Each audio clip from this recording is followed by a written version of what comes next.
Madame, Messieurs, bienvenue dans Fait d'actualité, votre rendez-vous avec le fait. La capitale de la République démocratique du Congo a abrité à ce jour la conférence panafricaine contre la corruption. 12 pays africains ont participé à cette rencontre présidée par le chef de l'État, Félix-Antoine Tshisekedi Tshilombo.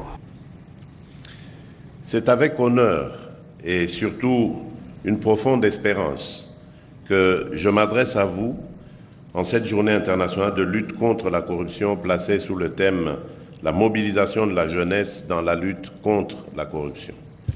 La corruption n'est pas une simple entorse administrative, elle n'est pas un détail dans la gestion du bien public, elle est une perversion morale et sociale, un affaiblissement insidieux de nos institutions, un détournement continu du destin collectif. Elle mine la crédibilité de l'État, sape la confiance mutuelle qui doit exister entre gouvernants et gouvernés, et plus largement, elle brise l'élan même du développement. Dans un pays comme la République démocratique du Congo, riche de ses ressources naturelles, de ses hommes et de ses femmes, de son histoire, de sa jeunesse nombreuse et dynamique, la corruption constitue un frein cruel. Elle bloque les investissements constructifs, entrave l'amélioration des services publics, fragilise notre système sanitaire et éducatif, alimente l'injustice et creuse les inégalités. Toujours dans la capitale, il s'est ouvert à Kinshasa ce lundi 9 décembre 2024 les États généraux du portefeuille de l'État. 500 participants sont attendus à ces assises. C'est un récit de Mary Moutombe rendu par Joseph Chibangu. Sous le haut patronat de son Excellence, Monsieur le Président de la République démocratique du Congo, Félix-Antoine Tshisekedi Tshilombo, le centre financier de Kinshasa a servi de cadre au lancement des travaux des États généraux des services du portefeuille de l'État. Faire des entreprises de l'État un puissant levier de croissance économique et de développement social de la RDC, c'est le thème principal autour duquel va graviter les réflexions profondes sur l'état des entreprises du portefeuille de la République démocratique du Congo. Des participants venus de l'Assemblée nationale, du Sénat, du gouvernement, des différents ministères, des cours des comptes, de l'IGF et l'organe technique du portefeuille. Le ministre du portefeuille a pour cette journée devant le chef de l'État, Félix-Antoine Tshisekedi Tshilombo, et un parterre d'invités dressé un diagnostic sévère sur l'état de santé des entreprises du portefeuille de la République démocratique du Congo. Secteur économique. Cependant, force est de constater que la quasi-totalité des entreprises publiques en particulier sont contre-performantes et peinent à rencontrer les attentes de la population. La situation actuelle des entreprises publiques restent préoccupantes, bien que des progrès sporadiques aient été enregistrés. Une analyse sectorielle approfondie révèle des défis majeurs dans les principaux secteurs stratégiques. Les directeurs généraux, quant à eux, exécutent difficilement les décisions du conseil d'administration et sont résistants au contrôle. Cela crée des conflits entre le conseil d'administration et la direction générale.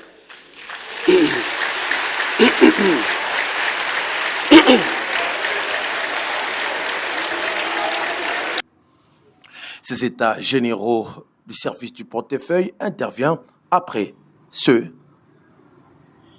de la justice. Célébration à présent le 9 décembre de chaque année, le monde entier célèbre la journée internationale de lutte contre la corruption. C'est un récit de Ketia Mwepu. S'unir aux jeunes contre la corruption, façonner l'intégrité de demain. C'est le terme retenu pour la 21e célébration de la journée contre la corruption. La corruption est un phénomène social, politique et économique complexe qui touche tout le pays. Elle sape les institutions démocratiques, ralentit les développements économiques et contribue à l'instabilité gouvernementale.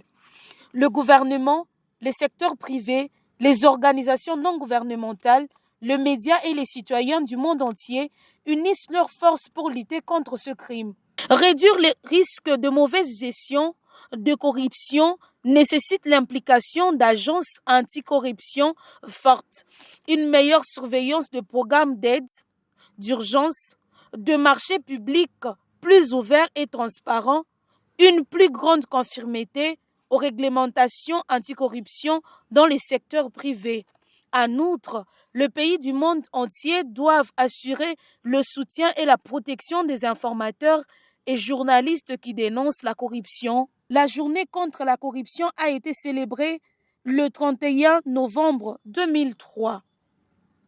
Tous unis contre la corruption. Politique. Le président de la République, Félix-Antoine Tshisekedi Tshilombo, s'adressera à la nation congolaise via les 2 chambres du Parlement réunies en congrès. Quel est l'enjeu politique de cet exercice constitutionnel du chef de l'État? Suivez. Et ça sera le premier grand oral du second quinquennat du chef de l'État, Félix-Antoine Tshisekedi Tshilombo, devant la nation congolaise tout entière via les 2 chambres du Parlement réunies en congrès. Cela sur pied de l'article 77 de la Constitution. Moment propice pour le premier citoyen d'entre les Congolais de faire le bilan de sa gestion du pays. Des questions économiques, sociales, sécuritaires et sanitaires seront au menu, sûrement, de ce grand oral. Devant les 2 chambres du Parlement réunies en congrès, le chef de l'État va-t-il relancer sa promesse de campagne de faire la guerre au Rwanda?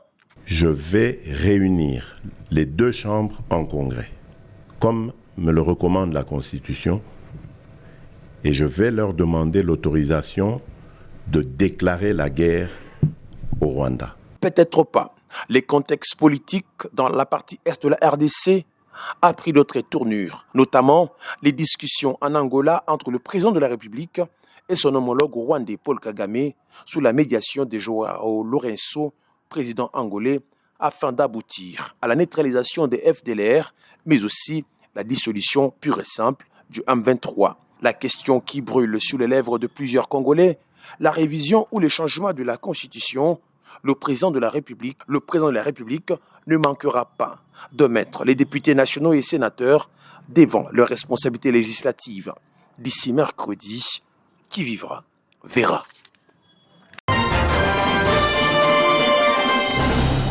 Enfin, la province du Haut-Katanga s'engage pour une autosuffisance alimentaire.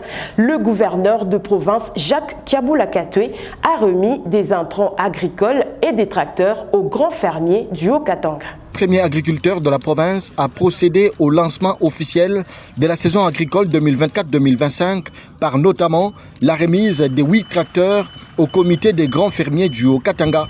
Un don reçu du gouvernement national sur instruction personnelle du chef de l'État Félix-Antoine Tshisekedi Tshilombo qui voudrait à ce que le Haut-Katanga, qui a une longueur d'avance dans les secteurs agricoles, puisse désormais le mécaniser. Jacques Kiabula-Katwe a insisté sur leur bon usage. Aujourd'hui, c'est le lancement de la campagne agricole 2024-2025. À cette occasion, nous avons l'honneur de vous présenter, vous en tant que comité des agriculteurs, les tracteurs qui ont été remis au gouvernement provincial par le gouvernement central sur instruction personnelle du chef de l'État, Félix-Antoine Tshisekedi Tshilombo. Il y a quelques années, il nous a appuyés avec les intrants, vous le savez très bien, mais cette fois-ci, il a appuyé avec les tracteurs.